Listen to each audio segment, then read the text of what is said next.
Chapter 820. Tianji Province, Julong Harbor. It was the largest harbor in the entire Tianji Empire. At this moment, Julong Harbor was bustling with activity. There was an endless stream of horses and carriages on the shore, and people were waiting in the water. As long as an order was given, thousands of iron-skinned warships would cross the strait and head straight for the broken tripod world on the other side. The coolies roared to encourage themselves and moved heavy ballistae onto the warships. The troops of the Flowing Spirit Army stood on the shore and supervised the preparations for the voyage. At this moment, the ground suddenly trembled, and the sea was no longer calm. A buzzing sound came from the sky. "What's wrong?" A captaincy squinted at the sky and said, "It's like an oracle. How many years has it been? Could it be that another oracle from the Western Divine Realm has come to our Tianji Empire?" Whoosh, whoosh, whoosh, balls of flames fell from the sky like meteorites, heading straight for Julong Harbor. Oh no! Captaincy hurriedly shouted, "Sound the alarm. These flying meteorites are coming for us. Tell everyone to get out of the way quickly." However, it was too late. In less than 3 seconds, nearly 100 meteorites, wrapped in flames, crashed into the shore. Some landed on the shore, and some landed in the sea. Boom, boom, boom. The prepared warships were smashed into smithereens. Even the soldiers on the warships who were unable to dodge in time were turned into ashes in the raging flames. Boom, boom, boom. After the heavy blow, the sea suddenly sank by nearly 10 meters, sinking hundreds of warships with it. However, the surging tide in the distance was like a tsunami. In the blink of an eye, at least 200 warships were turned upside down under the huge waves. Cries and screams were heard, and the entire Julong Harbor was on fire. It was like purgatory on earth. Sizzle, sizzle. Bolts of lightning flash within the flames, bringing with them extremely pure light elemental energy. Within the flames, the figures that were surrounded by walls of light stood up, and pairs of blood-red wings spread out from their backs. There was no need to guess what they were. "It's an angel." Captaincy trembled all over. He didn't care about putting out the fire anymore. Kneeling on one knee, he said from afar, "Tianfeng, the commander of the 9th Battalion of the Tianji Empire's Liuji Army, pays my respect to your excellency." A very pleasant female voice came from the raging flames. "Put out the fire and save them." Waves of light element shockwaves came crashing down, and the invisible domain power could even suppress the flames. The 10 angels worked together, and in the blink of an eye, the raging fire on the harbor was extinguished. However, the overturned warships in the sea could only be hoisted up one by one. There was no shortcut. Amidst the clouds, a beautiful girl with closed eyes and a pair of golden wings unfurled from her back. She wore exquisite combat boots and the uniform and cloak of a battle angel. She walked over step by step, stunning Tianfeng. He gulped and said, "Subordinate Tianfeng greets Lady Goldenwing Battle Angel." The young girl did not open her eyes to look at him. Her long eyelashes were extremely beautiful. She was already so beautiful with her eyes closed, so how beautiful would she be when she opened her eyes? Tianfeng couldn't help but think to himself. He even hoped that she would open her eyes, but to his disappointment, this battle angel had no intention of opening her eyes. "My name is Xiyin," the young girl said indifferently. "I am the leader of the 10 exiled battle angels, Tianfeng. Where is this place?" In the distance, a group of elite cavalry of the Liuji army had already arrived. Many of them even had their swords drawn. Tianfeng hurriedly raised his hand to signal the people behind him not to act rashly.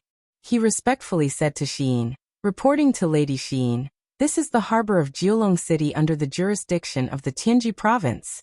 It is called Julong Port. We are currently transporting resources to prepare for war. May I know what order the Lord of the Western Divine Realm has?" "There is no order," Xiyin said. "We are exiled angels. We are no longer a member of the Western Divine Realm. We will help you, but not in the name of the Western Divine Realm. Do you understand?" "Yes, your subordinate understands." At this moment, iron chests floated up from the seawater behind them. The doors of the chests opened, and ugly soldiers came out one after another.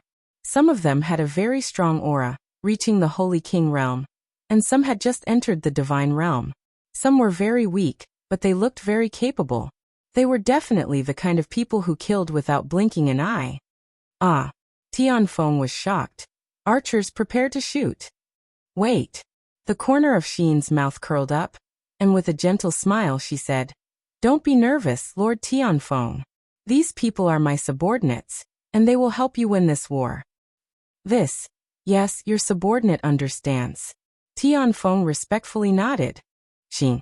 Amidst the lingering smoke, a pair of black wings spread open behind Dora, and she floated out. "It is useless for us to talk here. Let's go and meet the emperor of the Tianji Empire, Baiming Yuan. He is the ruler of this country, and we should meet him first."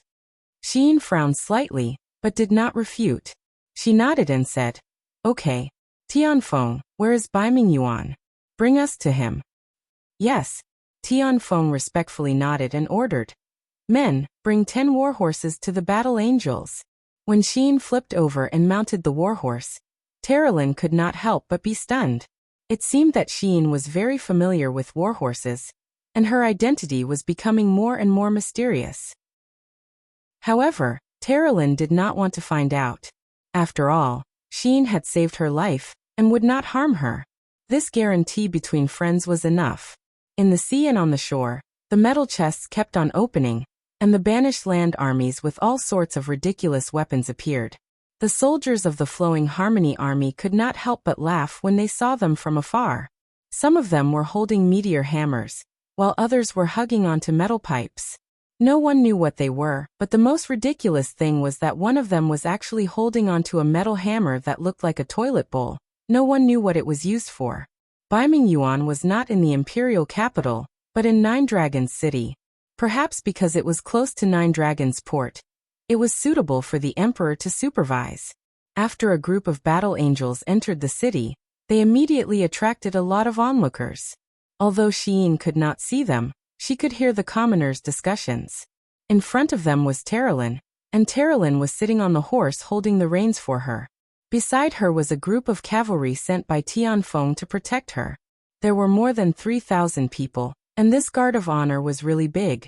Terralyn, Lake, Zhou Shimin, and the others had lived in the divine realm for a long time. Now that they had come to the mortal realm and seen such a lively city, they were naturally very happy. Everyone was talking and laughing, but when Terralyn looked back at Xiyin, she saw that her expression was incomparably calm, as if she could not hear anything. Xiyin seemed to never know how to smile. Terralyn's heart was secretly sour. No one knew how much suffering Xiyin had experienced. In the bottom of her heart, there were memories that others could not touch. Other than a polite smile, Xiyin did not have any other extra smile. Not long after, the procession slowly entered the palace of Nine Dragons City. The Emperor Baiming Yuan's palace was very magnificent, spanning nearly 10 miles. There were thousands of pavilions and terraces, and the palace was guarded like a forest. There were groups of palace maids. The Emperor of the mortal realm was really enjoying his life. Terralyn could not help but pout. No wonder some gods would rather cultivate in the celestial pole land than ascend to the divine realm. So that's why. Tianfeng smiled awkwardly. "Miss Terralyn, these are just things that the Emperor of the mortal realm should have. It's not only the Western divine realm. His Majesty Baiming Yuan has made great efforts to govern. With less than 40% of the continent, he has the strongest power. This is enough to prove everything. I hope Miss Terralyn can put in a good word for the Tianji Empire when you return to the heavenly realm." I will." Terralyn smiled faintly. In Tianfeng's mind, Terralyn was simply a supreme existence. It should be known that the Light Clan behind her was one of the 4 great clans of the Western Divine Realm. There were at least hundreds of god emperors. The hundreds of plains under their jurisdiction were also rich in resources. A mere celestial pole land was like a leek field in Terralyn's vegetable garden. She could harvest it whenever she wanted. This time, sending Terralyn, Xiyin, Dora, and the others to the mortal realm to help win this war seemed more like a trial. The Western Divine Realm only wanted these battle angels to gain more profound combat experience as soon as possible. This was also a kind of gilding. If they did not experience a planar war, perhaps these young gods would not be able to take charge of a huge clan, at least not yet. Tianfeng was well aware of this and naturally could not see through it. He just slowly entered the palace hall with the 10 battle angels. Before stepping into the palace hall, Xin had already frowned slightly. She felt a very tyrannical divine power that was much stronger than her. In addition, there were also a few God King level power fluctuations that were not much inferior to her. Presumably, the strongest was Biming Abyss, and the rest were powerhouses under his command. Xin, Dora, Terralyn, and the other 10 exiled battle angels, please have an audience.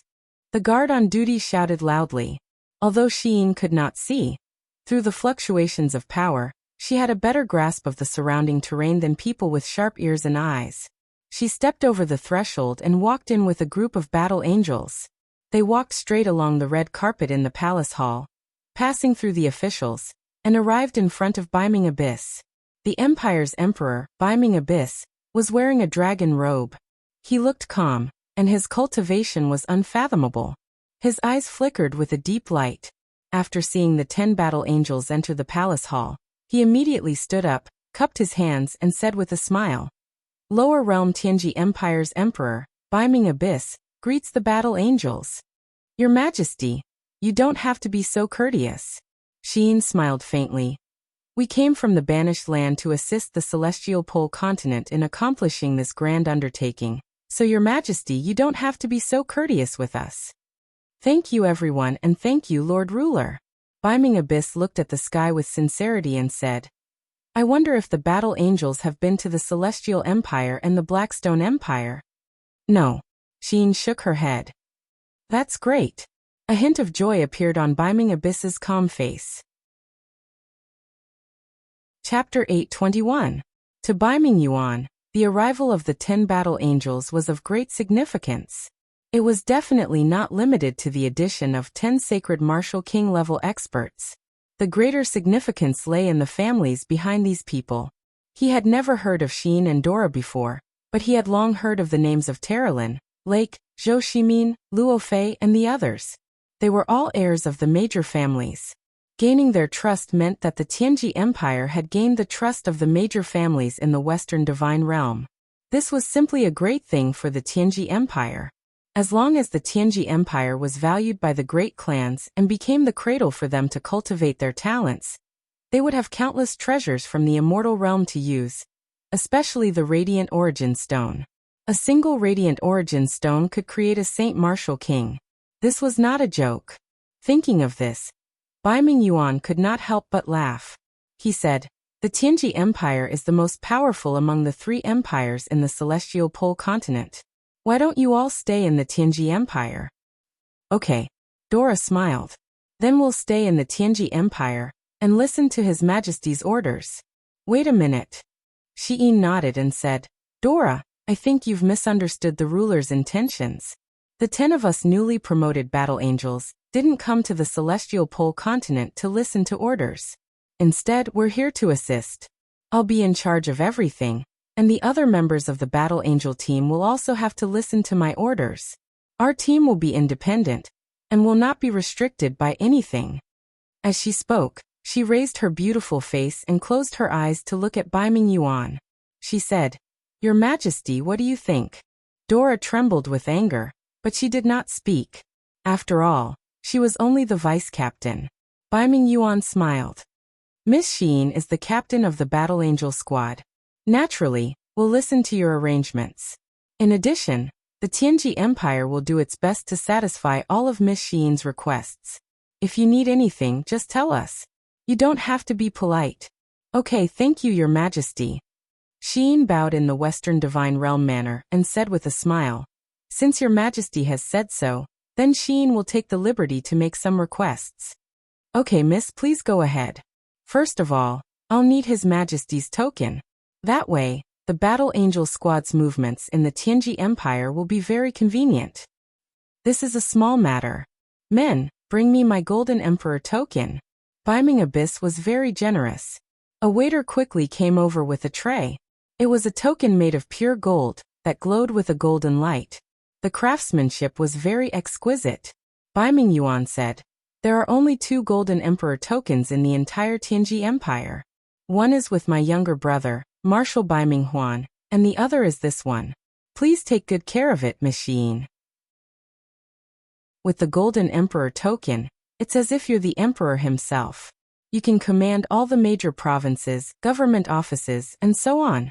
You can also deploy the imperial army of 10,000 soldiers at any time. Thank you, Your Majesty. Xiyin placed the king's golden token into her pocket and continued. The Battle Angel squad only has a few members, so I still need an army. An army that will only obey my commands. I wonder if Your Majesty is willing to bestow it to me? Bai Mingyuan narrowed his eyes and said with a smile, this kind of army? I wonder how many people Miss Xiyin needs? 10,000. Oh, 10,000. That's easy. Men, take out a battalion of 10,000 men from the Flowing Spirit Army and have them follow Miss Xiyin. They will be ready to be deployed at any time. Wait a minute, Xiyin replied. Transferring 10,000 men from a battalion would easily cause a lot of trouble. How about this, Your Majesty? Can I request for Your Majesty to transfer 1,000 outstanding men from each of the 10,000 men battalions of the Flowing Spirit Army to me? I will appoint the Kiliarchs of these battalions. What does Your Majesty think? This. All right. Bai Mingyuan nodded his head. I'll listen to Miss Xiyin. Thank you, Your Majesty. Xiyin smiled and continued. I have another request. Please speak. This way, I will have 20,000 men that I can deploy. When I came, I saw that your country's army was preparing warships to cross the sea. So I need a warship that can carry 20,000 men to be deployed at my command. This. Bai Mingyuan muttered to himself. Is it difficult? No, it can be done. Men, take out 100 medium-sized warships and a dragon-headed warship from the 9 dragons dock to be deployed by the Battle Angels. Yes. Xiyin smiled and bowed once again. Thank you, Your Majesty. Then, tonight, I will hold a welcoming banquet for the Battle Angels in the palace.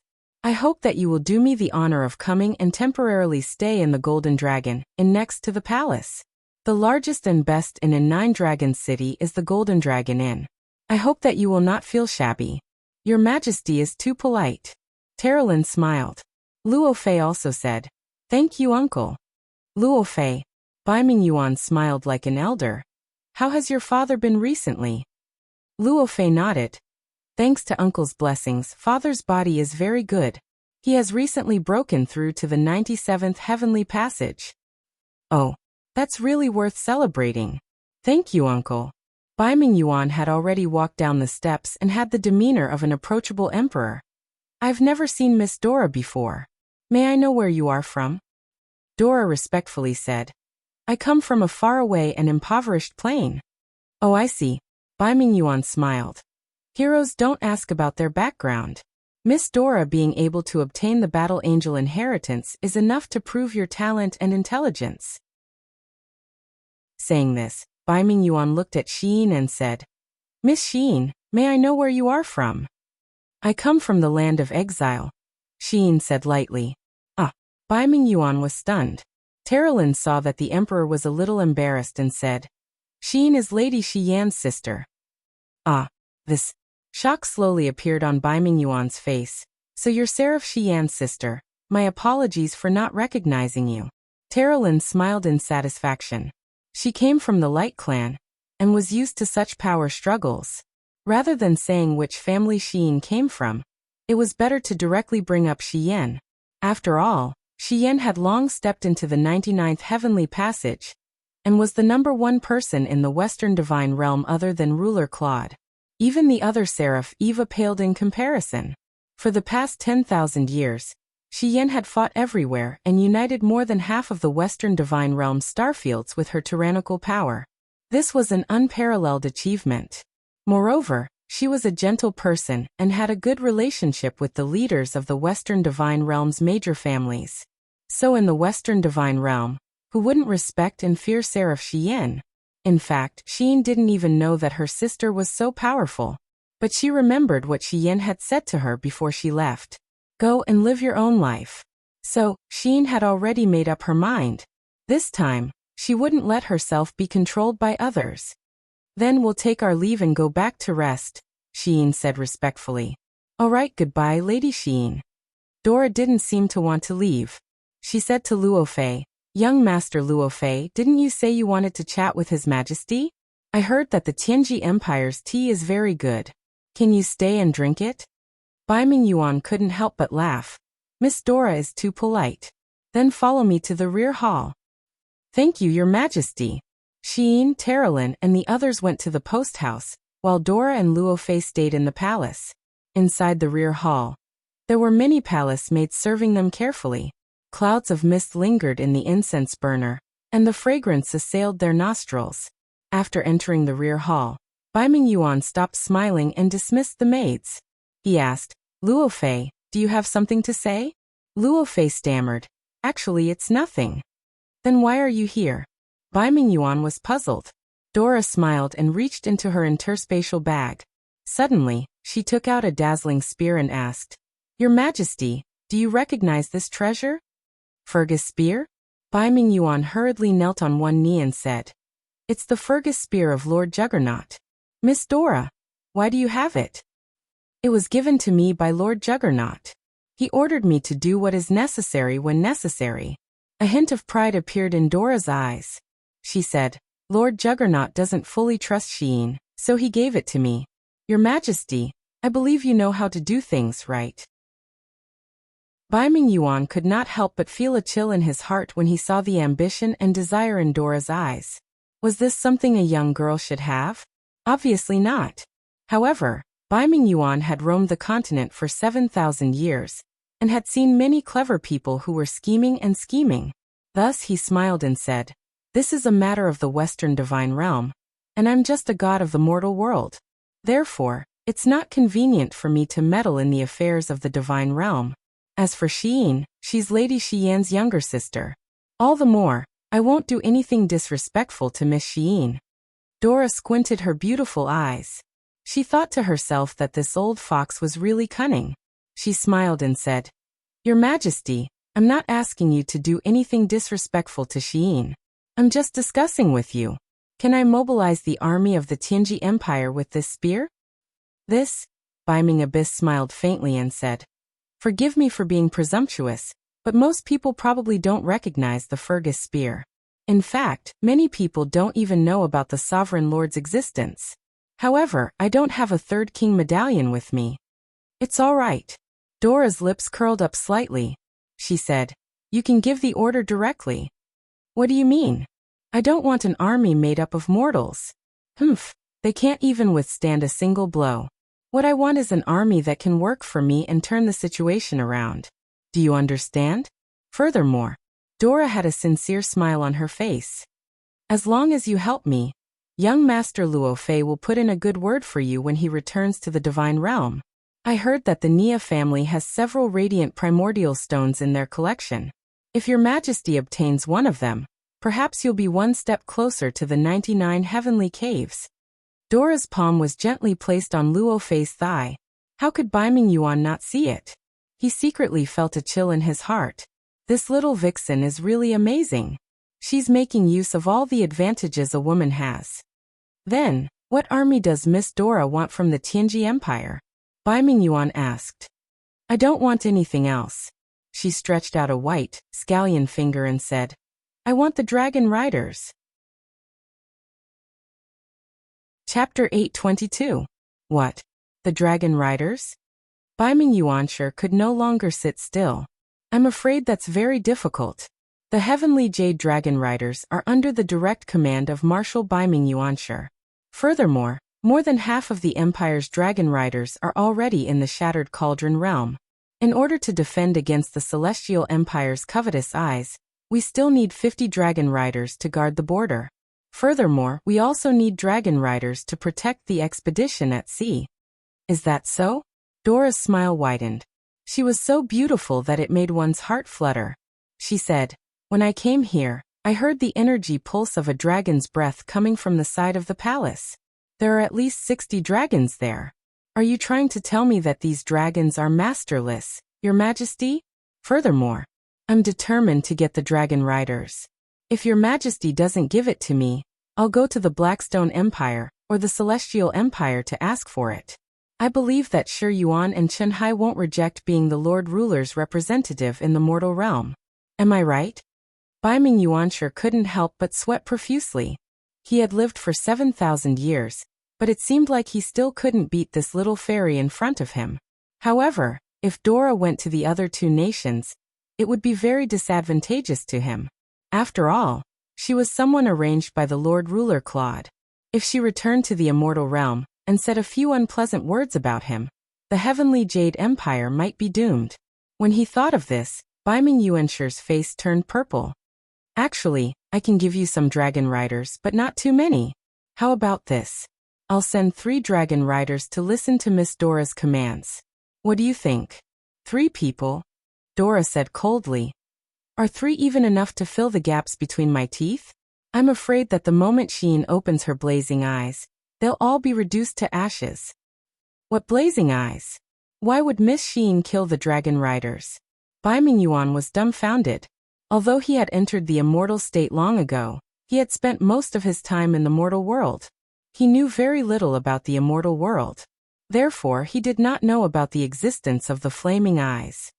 In any case, Sheen is far more powerful than you can imagine. Otherwise, she wouldn't have received so much attention from the Sovereign Lord and Shi Yin. You need to give me at least 10 elite dragon riders. This number is non-negotiable. If you give me less than 10, I'm afraid I won't be able to keep Sheen in check. Don't forget, you gave her another 10,000 soldiers. Including the bugs she brought from the banished land, she has 20,000 soldiers. Bai Mingyuan narrowed his eyes and said, I seem to understand a little. I wonder what your majesty understands? Dora chuckled. Miss Dora just wants to kill Miss Sheen.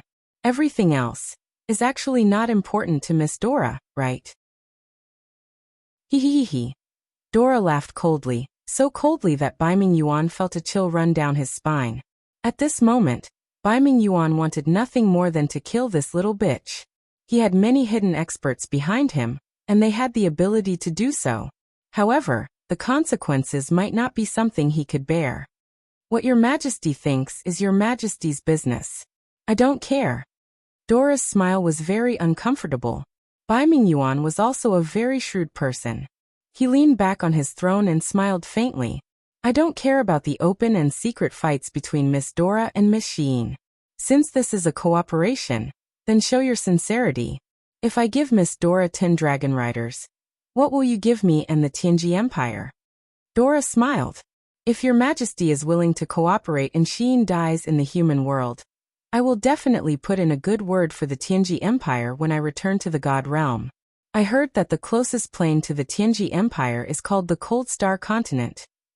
If your majesty is willing, the ruler of the Cold Star Continent will be your majesty. It will only take an hour to travel from here to the Cold Star Plain. Your majesty definitely won't mind. In addition, young Master Luofei will also give you a light primordial stone as a thank you gift to your majesty. Oh no, it should be 2. Is that right, young Master Luofei?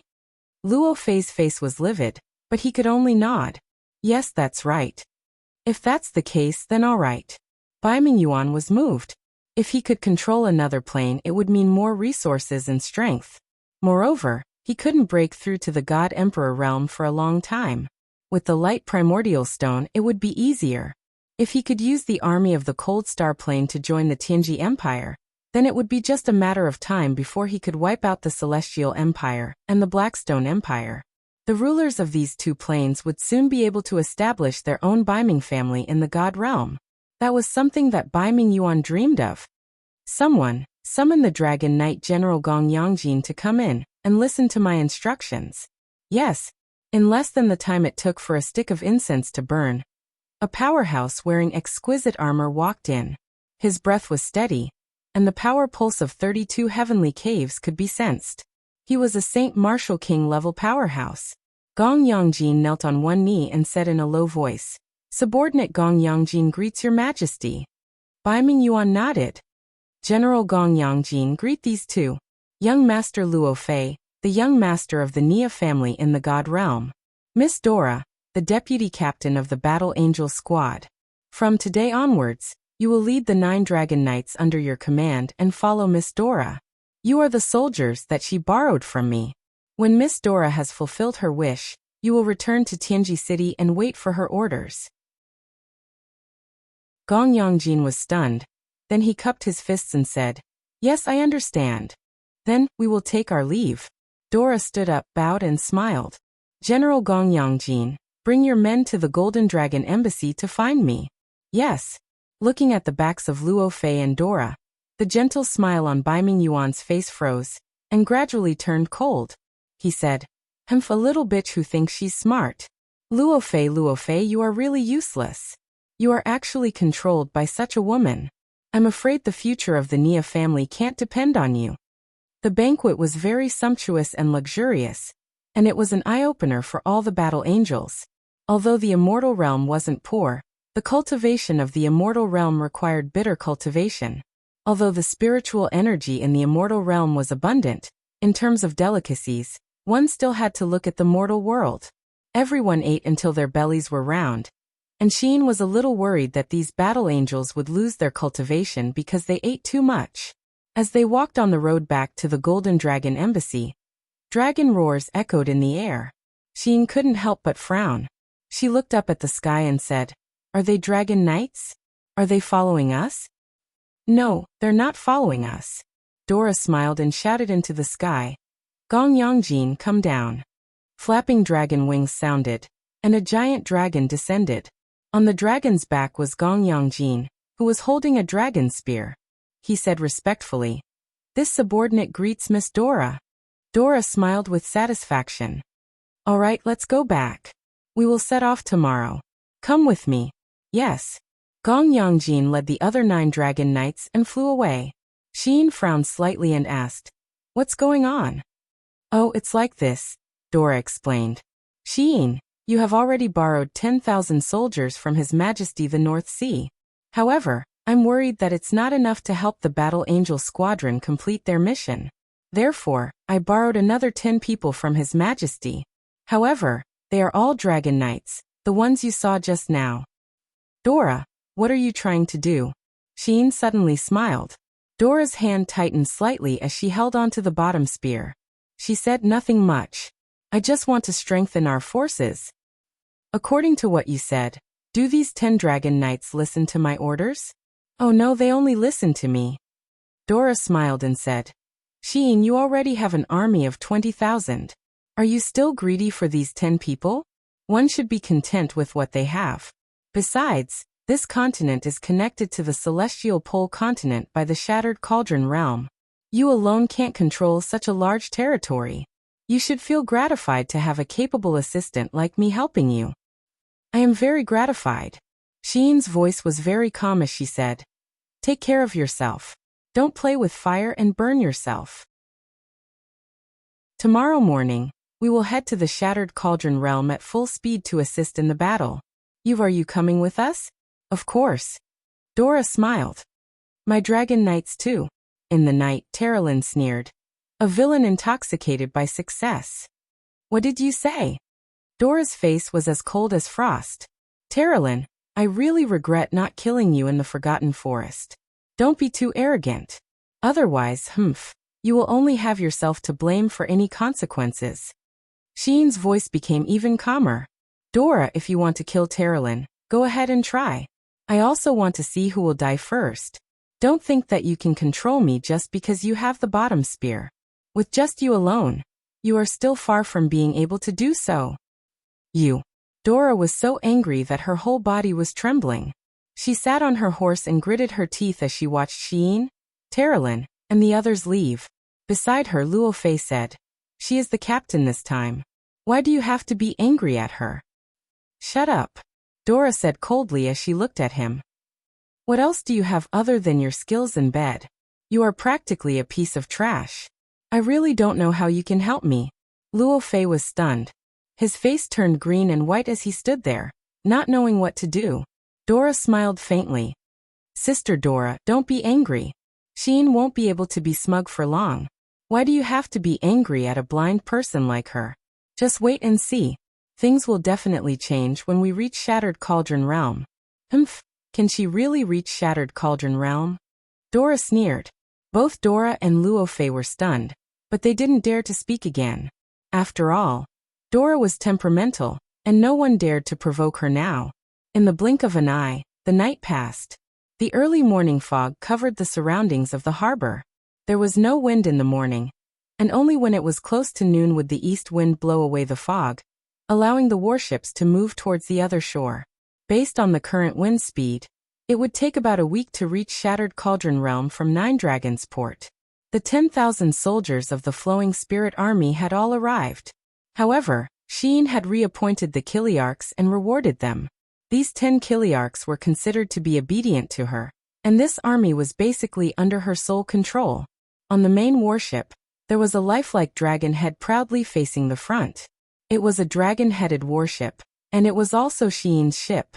The waves flowed, and the sound of paddling could be heard. The warship was filled with food and water, and it left the harbor. The warship shuttled through the fog, and the cold morning fog soaked their faces. Sheen actually didn't look forward to this trip at all. Even she couldn't explain why she didn't look forward to this massacre. Perhaps she hated killing to begin with. Chapter 8:23. In Zhongnan City, there was an endless stream of vehicles transporting a large amount of resources out of the 8 wastelands and gathered with the civilians who were migrating outside the city. It was like a long black dragon on the snowfield. The cold wind was blowing, and people were coughing violently and shivering. However, no one complained as the enemy was approaching. It was useless to complain. Moreover, the migration was ordered by the Qin Emperor, Lin Muyu. With his prestige, no one would complain. Not only Zhongnan City, but the population of nearly 100 cities in the 8 wastelands were also migrating. There were 2 directions for migration. One was the Tongtian Gorge, and the other was the Yunzhong province. They had to leave the 8 wastelands within 7 days, or else they would be affected by the spread of the war. Lin Muyu and Tang Xiaoxi were very clear that the civilians were the foundation of the empire. As long as the people were still there, it didn't matter if the city was lost. They could still take it back in the future. Thousands of miles away from the 8 wastelands, the Tongtian Gorge was already in the mood of spring. The Tongtian Gorge was surrounded by high mountains, and it was like spring all year round. The environment here was much better than the harsh 8 wastelands. On the winding road, a group of cavalries galloped towards the hive at the back of God's capital. Lin Muyu, Tang Xiaoxi, and Qianfeng were among them. When they arrived at the hive, the garrison officer at the periphery saluted respectfully and ordered, "Torch, bring His Highness Yuan Princess Xi into the hive." Yes. Hundreds of soldiers from the Longdan army camp raised their weapons and torches, and entered the hive to clear the way. Lin Muyu and Tang Xiaoxi also handed their war horses to the guards and entered the hive. The hive was dark. The moment they stepped in, they could hear the sharp sounds of jiejia. Beneath their feet was the paved stone road of the Longdan army camp, which was much easier to walk on than the wet road before. Qianfeng remained silent, while the high-ranking demon generals behind him had mixed feelings. Each and every one of them sighed endlessly. This insect nest was originally a treasure of the demon race, a place that produced a large number of armored demons, winged people, and giant flying snakes. But now, the demon race was defeated, and the insect nest was occupied by humans. There were even many burn marks on the walls. "What's going on?" Lin Muyu pointed at the dust marks on the wall and asked. Feng Shi cupped one hand in the other before his chest and said, "Your Highness, when we first occupied the Tongtian Gorge, there were still many armored demons incubating in the nest, so, in order to prevent them from harming the continent, we burned a lot of them. The armored demon eggs on the periphery have all been burned, but there are still some inside. It's just that these armored demon eggs haven't grown for half a year. I don't know what's going on," Qianfeng said calmly. "It just lacks the nourishment of blood." "Nourishment of blood?" Lin Muyu frowned and said, "Marshal Qianfeng, what's that?" Qianfeng took a deep breath and explained. "The creatures in the insect nest are basically bloodthirsty.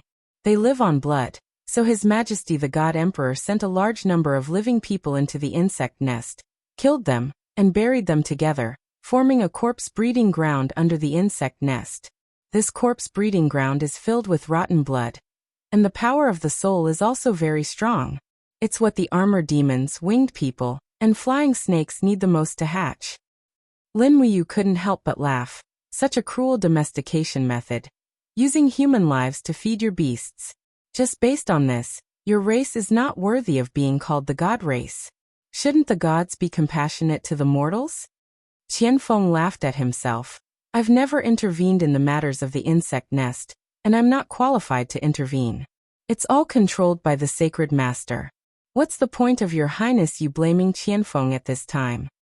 Yes. Lin Muyu nodded, looked at the wet moss on the ground, and said, is there any other way to provide nutrients for the insect eggs? Yes. Qianfeng said. The god race has been dormant in the Tongtian Gorge for tens of thousands of years. Relying on the protection of the canopy barrier, they've avoided the pursuit and surveillance of the god-level experts on the continent. During this time, we've been capturing wild beasts in the forest and mountain gorge. Wild boars, goats, and elks are all our hunting targets. Burying these prey alive in the insect nest can also form a corpse breeding ground. Although the effect is greatly inferior to that of humans, it can still be used to hatch these creatures from another plane. Lin Muyu's eyes lit up. This is feasible. There are many forests in the Tongtian province, and it won't be a problem to send troops to hunt wild animals. Moreover, we have quite a number of livestock. Your Highness, you really wants to reopen the insect nest? You've seen the power of the Dragon Knights. Our magic crystal cannons and magic crystal crossbows are useless against them. Perhaps the giant flying snakes will be a solution. You and I have both seen the power and size of the giant flying snakes. As long as there's the protection of a god-level expert, the giant flying snakes might not be at a disadvantage in a battle against the giant dragons. That's right. Qianfeng nodded. The core of the flying snakes is a huge gravitational field. It can overturn the direction of gravity in the plane. After all, the giant dragons are wild beasts that fly in the sky. Once their gravity is overturned, their power will naturally be greatly reduced. However, Qianfeng still has to tell Your Highness you that the giant flying snakes are not that easy to tame. Every giant flying snake needs to absorb an uncountable amount of flesh and blood in order to grow. I know, but I don't care. Marshal Qianfeng, I'll provide enough livestock and prey for the insect nest. As for how to tame and hatch the giant flying snakes, it's still up to you. Do you know how to do it? Qianfeng smiled. I used to be a marshal of the Protoss. How could I not know how to? The Holy Master and His Majesty have already taught me. At this moment, everyone had arrived at the depths of the insect nest. This place had not been burned. Stone pillars rose into the sky, and around the stone pillars were densely packed light blue sacks. Lin Muyu was stunned. She opened her palm, and the light of dawn illuminated her field of vision. She saw an armored demon larva that had not yet fully evolved lying in the translucent sacks. It was about the size of a human body. It was curled up together, and the black hair all over its body had not fully grown. It seemed to be breathing, and as it breathed, the surface of the sacks was also slowly vibrating. Tang Xiaoxi frowned and said, "Is this the armored demon that defeated the Empire's army?" "That's right." Qianfeng smiled bitterly. "Yes, it is them. For thousands of years, they have been regarded as the warriors of the Protoss. The armored demons are extremely strong. The only weakness is that they are afraid of fire and water, right? It just so happens that this weakness has been seen through." Lin Muyu said, "There's no point in hatching the armored demons anymore. Whether it's against the Dragon Knights or the Beast Cavalry, the armored demons have no advantage. If we have the energy, we might as well train some Imperial cavalry that can resist the dragon's flames." "How can we resist the dragon's flames?" Qianfeng was a little stunned. He could not imagine that there would be something in the world that could resist the dragon's flames. Lin Muyu smiled. "Marshal Qianfeng, there's a technique on the continent called engraving. I wonder if you know about it." "Engraving?" Qianfeng was confused. "That's right, engraving. I've learned it before." Lin Muyu said, "The fourth level of engraving is called the Dragon Slayer Seal. Any engraver with a Dragon Slayer seal will have an extremely strong resistance to the dragon's flames. I've tested this before. A Dragon Slayer seal shield can resist the Acatosaurus's dragon's flames for 10 seconds, while the Dragon Knight's flames can only last for a few seconds. So, as long as we have the Dragon Slayer seal, our cavalry will have an advantage over the Dragon Knights." Qianfeng nodded. If that's the case, that's great. Tang Xiaoxi, however, poured cold water on his enthusiasm. But Mu, you know better than me how expensive a finished engraving is. A top-grade engraver with a Dragon Slayer seal costs at least 2,000 Jin coins. How can we afford it? So, we can only create a small team of cavalry with a Dragon Slayer seal. Lin Muyu took a deep breath and said, Fengxi, send a letter to Lanyan City to collect shields and armors for the Dragon Slayer seal. At the same time, order the world to recruit engraver masters who can engrave the Dragon Slayer seal. We need to gather more than 5,000 Dragon Slayer seal embryos as soon as possible. Otherwise, we won't be able to fight. Also, help me get more top-grade shield embryos. The more the better. Yes, Your Highness. At this time, Lin Muyu looked up and saw a huge object attached to the nest. It was the embryo of a flying snake. Although it was just an embryo, it was at least 10 meters long. Its head and tail were connected together, curled up and making a faint sound. It was actually still alive, but it would take a lot of resources to feed it and make it bigger. Giant flying snake. Yes, giant flying snake, Qianfeng said leisurely. It was once the pride of the god race, but it was defeated by the fire of the magic crystal cannons. Lin Muyu took a deep breath. Then the matter of domesticating and hatching the giant flying snake will be entrusted to Marshal Qianfeng. Please rest assured, Your Highness. Wait a minute. A demon captaincy behind Qianfeng respectfully said, Your Highness, I think you can't order the Marshal to do this for no reason. At the very least, Your Highness, you should reward the Marshal.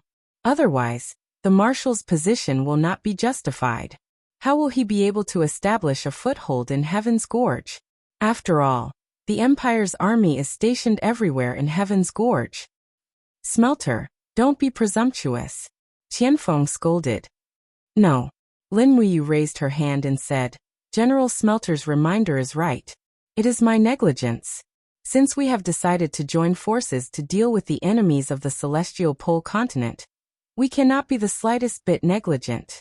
Then Qianfeng listened to my announcement. Qianfeng was startled. He took 2 steps back and knelt on one knee. Qianfeng is here. Lin Muyu said, The demon race has been defeated.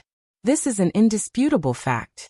However, Marshal Qianfeng, as a descendant of the demon race, will allow Qianfeng to continue to lead the demon race. In addition, the Heaven's Gorge and 8 Wastelands will be unified as the 13th province of the Qin Empire, named 8 Wastelands Province. I will promote Qianfeng to be the chief governor of 8 Wastelands Province, commanding all the troops in the province. I will also allow Qianfeng to recruit soldiers and expand his army in 8 Wastelands Province. He will also be allowed to call himself a descendant of the god race. The Empire will not interfere with any military or political affairs in 8 Wastelands Province. 8 Wastelands Province must pay 30% of its income to the Empire every year. Marshal Qianfeng, are you satisfied with this? Qianfeng was silent. After a few seconds he said, Thank you, Your Highness, for preserving the name of the god race. No need to be polite. Get up. Yes. Chapter 824. On the 6th of April, the snow on the 8 wastelands melted, and warm spring finally arrived. In the distance, an endless stream of imperial troops entered the 8 wastelands and stationed themselves in Zhongnan City and other cities. The commander of the Iron Blade Army, Luo Xian, personally led 150,000 soldiers to assist the Longdan army camp in defending the 8 Wastelands province. The shouts of men and neighs of horses could be heard, and the banners covered the sky. The military's might was at its peak. The Iron Blade Army was the most powerful army in Cloud Province, and they were also the guardians of the northern gate of the empire. The arrival of the Iron Blade Army undoubtedly calmed the hearts of the 100,000 warriors of the Longdan army camp. Lin Muyu arranged for Luo Xian to defend Zhongnan City, while she and Tang Xiaoxi led elite troops to defend a county city to the east of Zhongnan City. They formed a triangular formation with Zhongnan City and Sanguan, ready to receive the arrival of the Longji army at any time. However, the Longji army did not seem to want to attack the 8 wastelands at all. They had been lying dormant in the northern polar region for a long time without making any movements. They were waiting for the arrival of the Maritime Expeditionary Force. Lin Muyu and Tang Xiaoxi were well aware of this, but there was nothing they could do. In the end, it was still a bit difficult for the millions of soldiers of the empire to defend the entire territory. Moreover, the opponent was not just one country, but the alliance of the Tianji Empire and the Blackstone Empire. At dusk, the flames of war swirled in the sky above the dragon-shaped island. After 3 days of continuous fierce fighting, both sides suffered heavy losses. However, with the help of the dragon riders circling in the air, it was clear that the Blackstone Empire's army had the absolute upper hand. The entire plains were filled with cannon craters of varying depths. War chariots were overturned. Horses lay on the ground, and blood flowed for hundreds of miles. There was no longer a single intact flag of the Iha country on the battlefield. The Iha country's foundation had already been shaken by the crushing defeat. Kill. Amidst the roars of wild beasts, a group of Blackstone Empire's beast-mounted cavalry whizzed past, killing the hundreds of nominally Iha country's cavalry that were hurriedly reorganizing their battle line into pieces. It was to the extent that under the roars of the giant bears, the Iha country's warhorses were so scared that they could not move, and the cavalrymen on their backs could only become targets of slaughter. Ha ha ha ha. A bunch of trash. After sweeping through, one of the 5,000 generals of the Blackstone Empire let out a wild laugh. He spurred his warhorse forward and ruthlessly pierced his spear into the heart of a young soldier of the Iha Empire, who had yet to die. After pulling the spear out, blood spurted out and he said, "How can such a lowly race enjoy such a great land? Ha ha ha. Continue to kill. Don't leave any captives. Kill them all." The Blackstone Empire was ferocious and brutal. This was something that the entire celestial pole continent knew about. When they went into battle, they never left any captives. Furthermore, massacring cities was a common occurrence for the Blackstone Empire. Emperor Shi Yuan's method of boosting the morale of his soldiers was ancient and effective.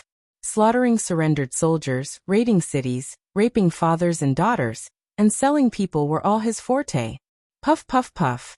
The javelins pierced through the central tent, and hundreds of beast cavalrymen swept past, raising the Iha country's central tent to the ground. However, they did not find the highest commander. Over there. An old soldier pointed into the distance. Ahahaha, 2 3-star generals. Oh, and they're gold-collared ones. They're marshals of the Iha country. Ha ha ha, Long Qianlin and Ding Shi are over there. Amidst the smoke, several tens of people were resisting with all their might in pools of blood. Among them were Long Qianlin and Ding Shi. After many years of cultivation, Long Qianlin had already stepped into the Saint Domain, but Ding Shi was still at the Heaven Realm. He had aged much faster than Long Qianlin. However, the two of them were covered in blood now, and they did not look like half-marshals at all. Their swords were full of broken nicks and bloodstains. There were even drops of fresh blood slowly flowing down the edges of the swords. These were the corpses of the soldiers of the Blackstone Empire. Make way. The heavy cavalry of the Ashen Flames army slowly opened up a path, and a general who was about 50 years old walked over on horseback with a long saber in hand. He was none other than the commander of the Ashen Flames army, Fu Yu, one of the Saint Martial Venerables of the Blackstone Empire. Fu Yu had a brutal nature. It was said that he had once killed a maidservant who had spilled wine when she was pouring wine for him. Her corpse was then thrown into a wine cellar to ferment, and it was given the name Beauty's Wine. There was no one in the Ashen Flames army who did not fear Fu Yu. However, Fu Yu was brave in battle, so he was placed in an important position by Shi Yuan, making him one of the commanders of the expeditionary army of the Blackstone Empire. Tuck tuck tuck. The hooves of the horse stepped on the blood-stained ground, and Fu Yu stepped over the corpses of the Iha country's soldiers. The corners of his mouth curled up, and he laughed savagely. You two are the 2 marshals of the Iha country? You seem nothing special. Ding Shi wiped the blood from the corner of his mouth, and said with a smile, "And who are you?" "My name is Fu Yu, the commander of the Ashen Flames army. This identity is enough to speak to you, right?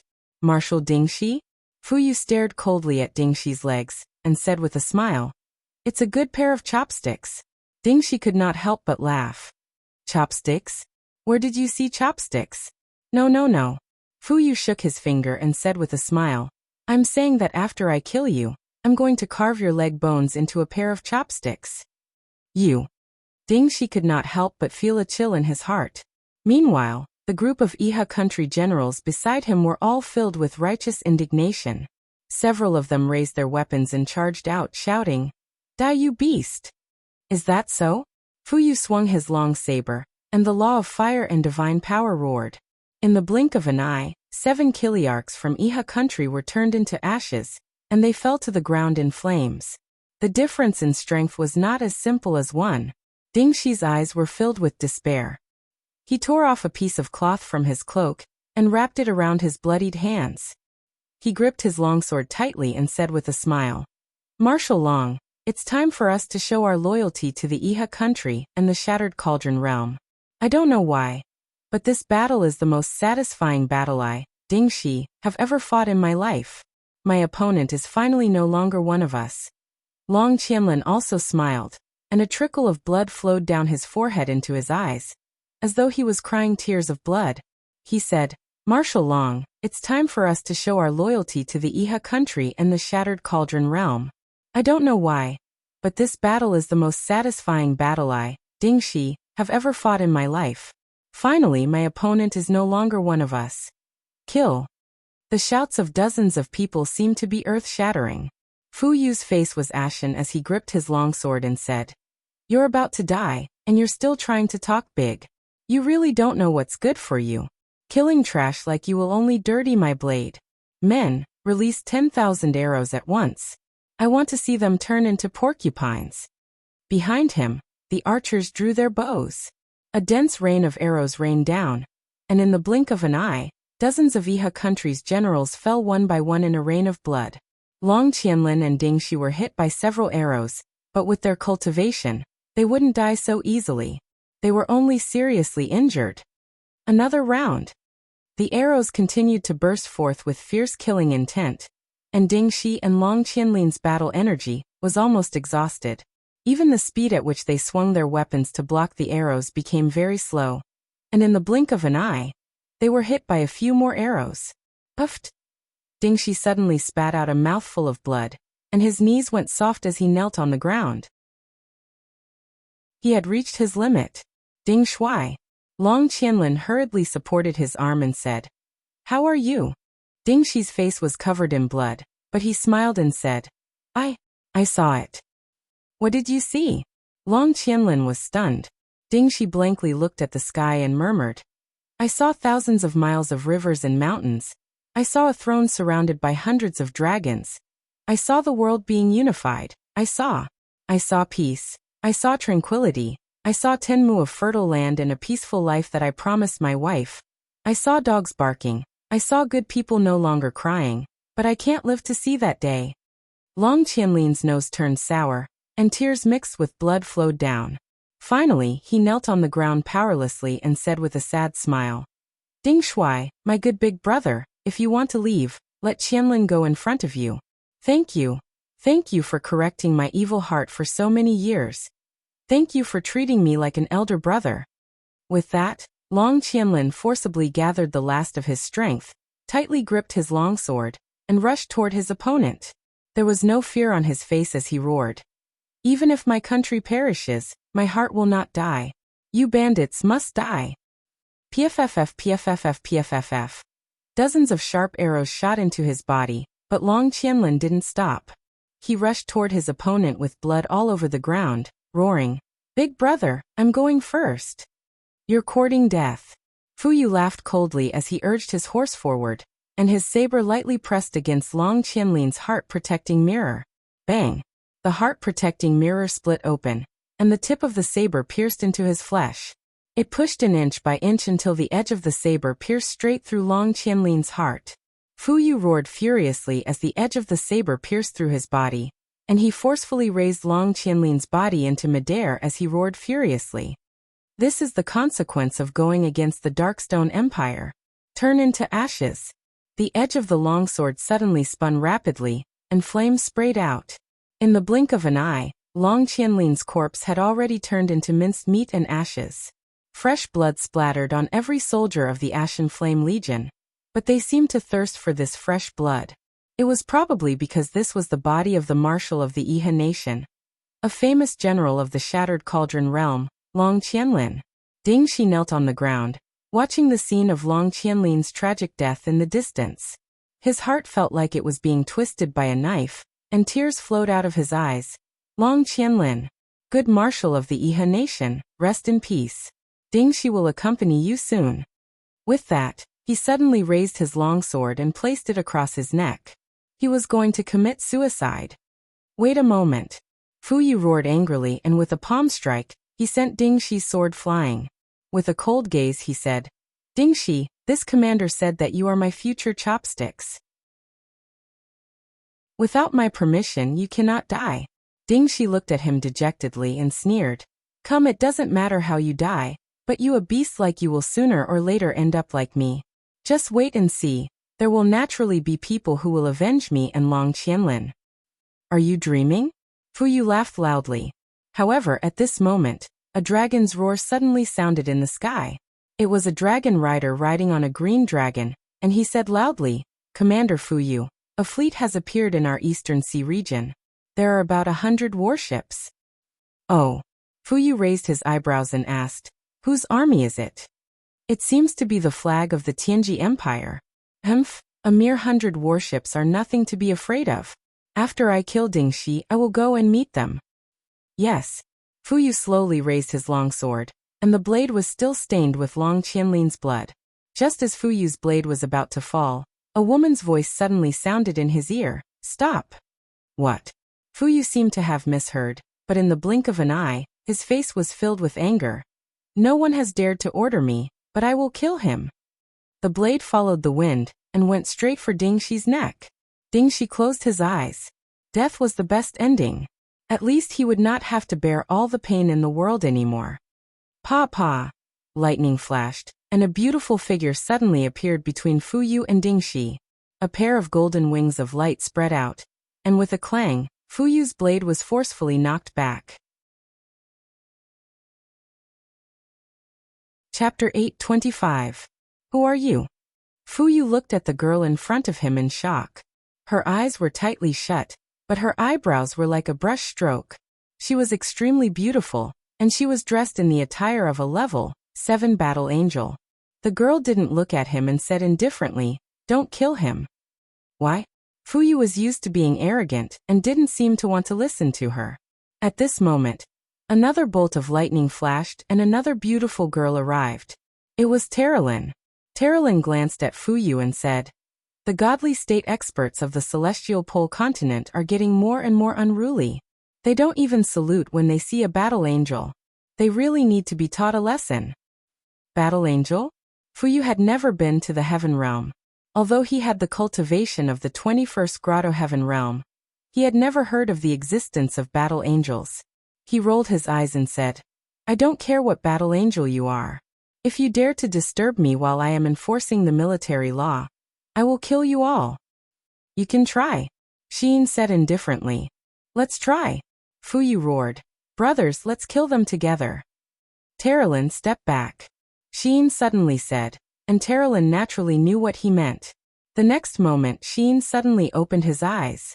Instantly, his pupils that were wrapped in golden flames looked like the eyes of a god that could see through everything in the world.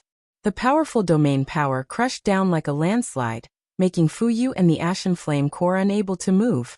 Moreover, Sheen could kill them with just a small movement. No one dared to look at Sheen's blazing light eyes again. However, it was useless. Even if they didn't look, Sheen's aura had already completely controlled everything. The golden wings of light slowly extended, and Sheen flew above Fu Yu. He said indifferently, What did you say just now? You want to kill us, am I right? Fu Yu couldn't say anything. Sheen raised his hand and slapped Fu Yu's right cheek instantly swelled up. What did you say? Sheen continued to ask. Pa. Another palm strike. This palm strike was even more powerful, sending a few of Fu Yu's teeth flying into the sky. After that, Sheen couldn't even be bothered to ask any more questions. A series of slaps left Fu Yu's face covered in blood. However, this commander of the Ashen Flame Corps didn't even have the strength to retaliate. Stop hitting, Sheen, you're going to turn into a pig's head. Terralin giggled. Only then did Sheen stop. With his back facing Ding Shi, he said to Fu Yu, I want to save this person's life, can I? Fu Yu's face was ashen. Yes, yes. Sheen lowered his head and slowly closed his eyes.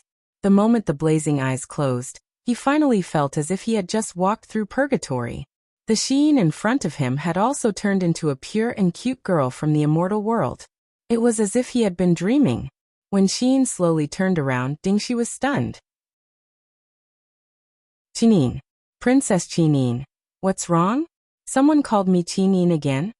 Sheen frowned and said, I don't know your name, and I don't know who you are. But I feel like you saved me in the past, and that's why I saved you.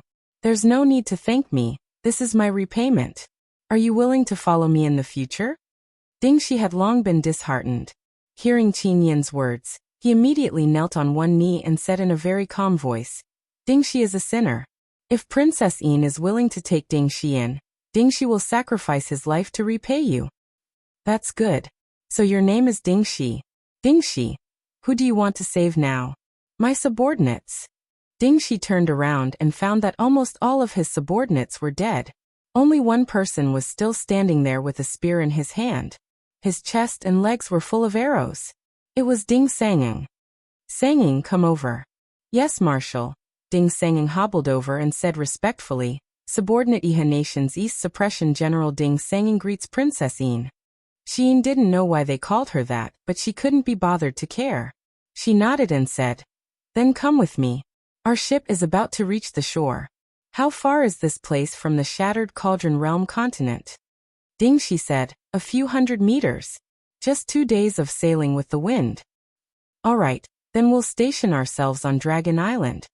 Sheen closed her eyes and faced the direction of the Ashen Flame Corps and said, The person I just beat up, bring your men and get out of Dragon Island immediately. This is my territory. Ah. Fu Yu's face was ashen. But we fought for 4 days and 4 nights and lost tens of thousands of soldiers to obtain this island. We leave or not, it's your choice. Sheen said indifferently. At this moment, lightning flashed behind her. The other 8 battle angels also appeared and got into a battle stance. Their light wings were extremely resplendent. Roar, roar. It was a dragon knight. An unarmed dragon knight descended from the sky. It was the vice commander of the Blackstone Dragon Riders, Han Shu. He looked at Sheen and the others with a pale face and said respectfully, Subordinate Han Shu, the vice commander of the Blackstone Empire's Dragon Riders, greets the battle angels. Sheen nodded. Dispense with the formalities. Take your men and leave this place. Dragon Island is mine. Yes. Fu Yu was shocked. But, Lord Han Shu. Han Shu's eyes were cold. Commander Fu Yu, say no more. Lord Battle Angel is a god from the divine realm, and has brought the decree of the ruler. If you dare to resist, I will kill you immediately. Han Shu's words were not to be doubted. Fu Yu didn't even doubt that he would really attack. Han Shu wasn't that kind of person, but if he really became violent, even Fu Yu might not be able to endure it. Gritting his teeth, Fu Yu raised his arm and shouted, Gather food and water. Everyone board the ships and leave Dragon Island. Han Shu respectfully cupped his fists at Sheen and the others. Then this subordinate will leave. Lord Battle Angels, if you have any instructions, please let me know. This subordinate will definitely get it done. The corner of Sheen's mouth curled up. There's nothing else. Go. Are you going to attack the Shattered Cauldron Realm next? Yes. Kill less and keep more captives. Only by being benevolent can you rule for a long time. Do you understand? Yes, this subordinate understands. Sheen smiled faintly. Go. If I find out that you are massacring the entire Shattered Cauldron Realm, you will definitely regret it. Yes, this subordinate understands. Han Shu didn't dare to say anything else. He turned the dragon's head and quickly left. In the blink of an eye, only corpses and flies were left on the battlefield. It was spring. So many corpses had already started to rot. Ding Shi knelt on the ground and came to the place where Long Qianlin had died. He scooped up the ashes on the ground, tears flowing down his cheeks as he said in a trembling voice, "General Long, oh General Long, your death is such a pity." His whole body trembled as if he was seriously ill. He seemed to be talking to himself. Third watch, send people to gather the ashes on this land. I want to bring General Long back to his hometown. Xiyin said, Ding Shi, do you still have anyone alive? Immediately arrange for people to bury the corpses. Otherwise, this battlefield might cause a plague on Dragon Island. Yes, Your Highness. Ding Shi said slowly. We still have many soldiers who have yet to evacuate. They are scattered in a few ports. There are about 30,000 of them. This subordinate will immediately summon them back. Yes, my men will help as well. Yes. Ding Shi looked at Xiyin, wanting to say something but hesitating. What do you want to say? Xiyin's voice was extremely calm. Are you really Your Highness Xiyin? No, I am Xiyin, the battle angel Xiyin from the land of exile. Perhaps you really aren't her. Ding Shi was somewhat at a loss. He said, Your Highness, I will immediately go and gather people. Yes, remember to heal your wounds first. Terralyn flew up and took out a bottle of healing medicine. She smiled and said, Ding Shi, take this. It can help you heal your wounds quickly. Thank you, miss. Ding Shi took the medicine and staggered away. In the distance, there were already soldiers from Iha country coming over. The war was over, and they were no longer in danger. Flies flew around.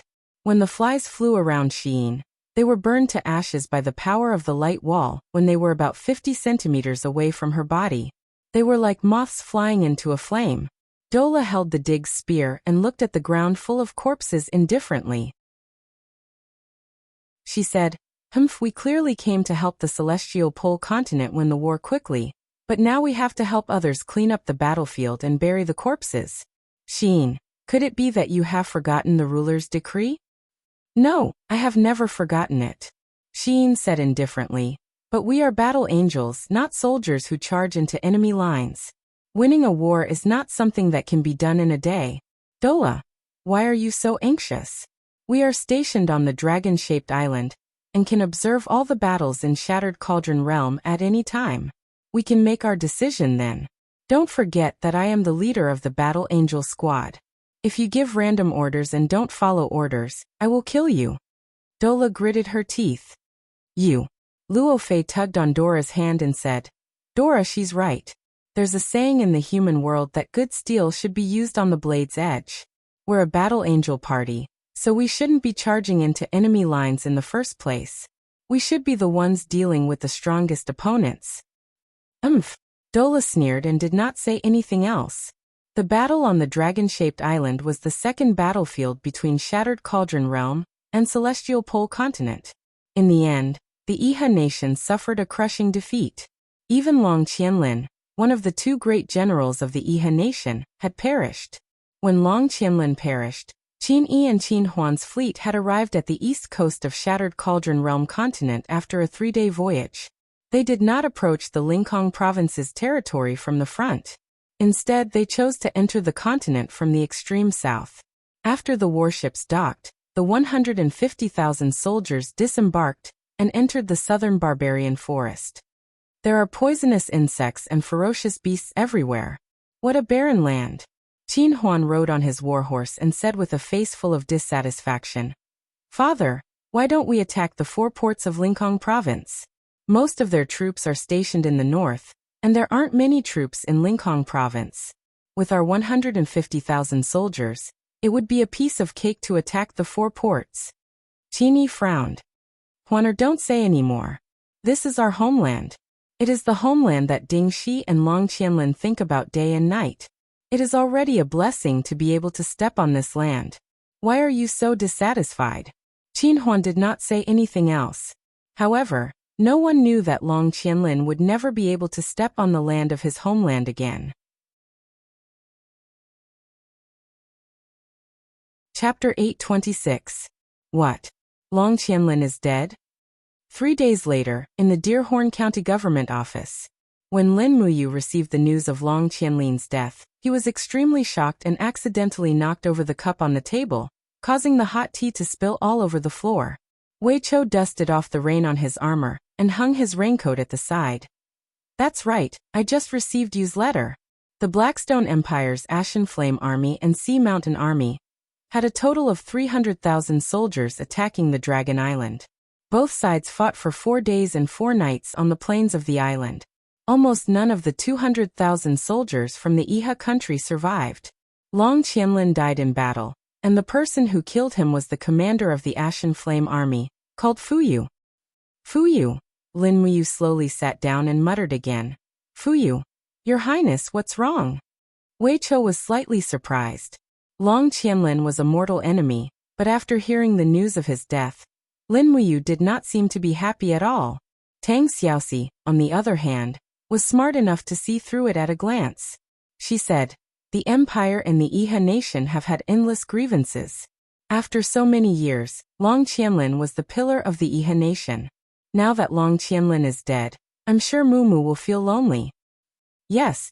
Wei Chou nodded and said, Your Highness, according to the descriptions of the survivors, Long Qianlin was still laughing at the moment of his death, saying that he was not fighting against his own people, and that he fought to his heart's content. Is it? Lin Muyu frowned. But he died a humiliating death. Long Qianlin should not have ended up like that. Fuyu does not have the qualifications to kill Long Qianlin. It is truly like a dragon swimming in shallow water being toyed with by shrimps. Fuyu, Tang Xiaoxi said. Mu, you want to take revenge for Long Qianlin? No. Lin Muyu shook her head. Once the Blackstone Empire's army occupies Dragon-shaped Island, their next target will definitely be our empire's mainland. Fuyu is fated to be our mortal enemy, but if it's possible, I really do want to kill this person with my own hands and take revenge for my old enemy and friend, Long Qianlin. Wei Chou said, the Blackstone Empire's army hasn't occupied Dragon Island. Oh. Why? It said that after Long Qianlin and Ding Shi's troops were defeated, a group of people with glowing wings came to the dragon-shaped island. They were extremely powerful. One of the women gave Fuyu a beating on the spot and ordered the Ashen Flame Corps to scram from the dragon-shaped island. After that, the dragon-shaped island was occupied by this group of people with wings. People with wings? What kind of people are they? Lin Muyu was shocked. It's the Exiled Angel Legion. There are 10 of them in total. It is said that they are from the Western Divine Realm. If nothing goes wrong, they will be our opponents. If that's the case, then we're in big trouble. Lin Muyu clenched her fists and said, the Heaven's Pole continent is already troublesome enough. If another Exiled Angel Legion comes, how are we going to defend against them? Wei Chou, do you know how strong these Exiled Angels are? I don't know, but it is said that they are all at the Saint Martial King level and above. Lin Muyu fell silent. She felt an indescribable irritation in the bottom of her heart. After a long while, she raised her head and asked, have the scouts sent back any news? Is there any news from the sea or the Continental Bridge? There is. Wei Chou cupped his fists and said, the Tianji Empire has sent out the Longji Army and the Flowing Ji Army, a total of about 400,000 soldiers. They are separated into more than 190 warships and have already entered the Blue Wind Sea domain last night. This is also equivalent to entering the Empire's territorial waters. However, the strange thing is that they did not immediately launch an attack. Instead, they stayed on the surface of the sea, as if they are waiting for something. What about the Blackstone Empire's army? They are heading in the direction of the Sky Province. According to our calculations, they should be arriving at the Sky Province's territorial waters at this time. Then they should be making their move now. Lin Muyu took a deep breath. The Tianji Empire and the Blackstone Empire have joined hands to attack the Shattered Cauldron realm. This war should have already begun. It's just that we, who are in the Eight Desolates province, do not know about it. Then what should we do? Wei Chou was stunned. It's fine. Blue Wind Port has Big Brother Feng and the Navy Commander Bailey Tsang guarding it. They won't be defeated so quickly. Moreover, they have Dragon Knights, while we have magic crystal cannons. This war will be fought. What I am worried about is the Sky Province. The Sky Province is only guarded by the Marquis of the Tranquil Sea, Yao Yuan's army. It's impossible for them to be a match for the 300,000 soldiers of the Blackstone Empire. Thinking of this, he suddenly stood up and said, "This won't do. Immediately send out the order to reinforce the Sky Province. Order Su Jiantao to directly lead the Five Valley Cities army to reinforce the Sky Province. Do not delay for even a moment." Yes. Curse battle. There won't be too intense a naval battle in the Sky Province. They will come ashore. Yes, Wei Chao's expression was a little gloomy. Lin Muyu was guarding the small Deerhorn County, but she seemed to be able to foresee all the major events in the world. This was probably the difference between him and a famous general, right? There was still a lot to learn. At this moment, hurried footsteps could be heard from outside the door. A messenger said anxiously, "Your Highness, the Warhawk Scouts have sent back news." Last night, the Longji army in the icebound lands was nowhere to be seen. Their dragon knights are nowhere to be found. They should have moved somewhere else. Where would they go? Wei Chou was stunned. Lin Muyu's heart was in a mess. She said, "Who is the commander of the Longji army?" Wei Chou said, "It's their commander Fong Lan. I've spied on Fong Lan before. He definitely wouldn't have such a strategy." Lin Muyu immediately denied and said, "What are our spies doing? Who else would attack the Shattered Cauldron realm together with the Longji army and the Flowing Wind army? For example, strategists." Wei Chou was stunned. There are quite a lot of strategists. The Marshal's office of the Tianji Empire has a total of 10 strategists. The most famous one is called Gong Shangming. Yes, it's this person. I heard that he came with the commander of the Flowing Wind army, Castor. Gong Shangming. Lin Muyu's palm landed on the table lightly. Find a chance to assassinate this person. Oh, Wei Chou was a little stunned. He had never seen Lin Muyu act like this. She had never planned to assassinate the opponent's strategist before the battle even started. Xiaoxi. Lin Muyu looked at the beautiful young lady beside her and said, "Deerhorn County no longer needs us. Let's go to Blue Wind Harbor. If there are no accidents, there will definitely be a huge battle there." Yes. Tang Xiaoxi nodded.